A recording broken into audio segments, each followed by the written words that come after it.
Hello everyone, today I'm going to be going through the basics of how logic gates work. These gates are pretty good for understanding software and they can be used in coding because in the past I've used logic gates rather than coding language in order to program a PLC.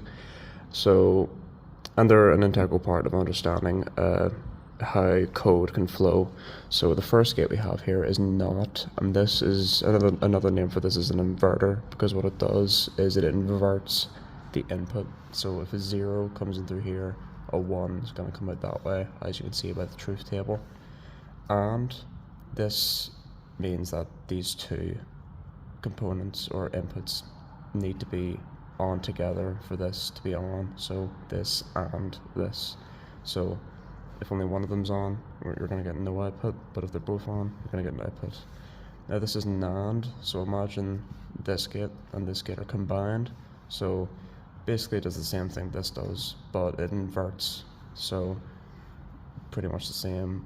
So in order for this to be off, these two both need to be on, as you can see by the truth table. This is OR. This gate functions as a junction, so if any one of these, or even both of them are on, this is going to be outputting an on signal, as you can see by the truth table. The only instance where this is not going to output an on signal is when they're both off. Now XOR is an exclusive OR gate, so it means that one of these have to be on, and only one of these can be on for this to give an on signal. If these are both on, it'll be an off signal.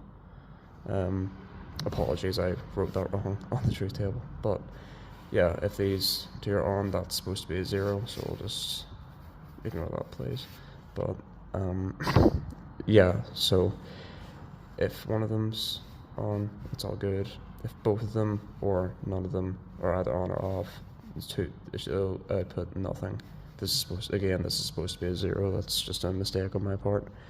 Now, you may have heard the term combinational logic, and that's when these gates are combined together to form a sort of circuit to express code flow. And this devising a truth table for a combinational logic circuit can be a bit confusing because there might be a lot of inputs and a lot of outputs.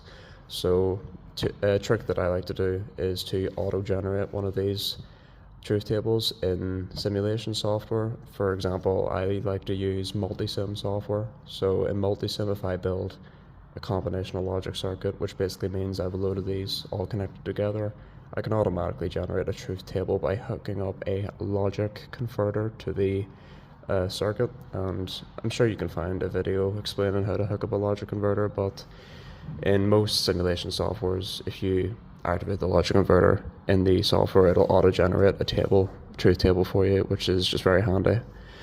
I hope this video was helpful, and I hope I was able to explain this okay. And yes, thank you for watching, and please, if you haven't already, consider liking and subscribing. Thank you.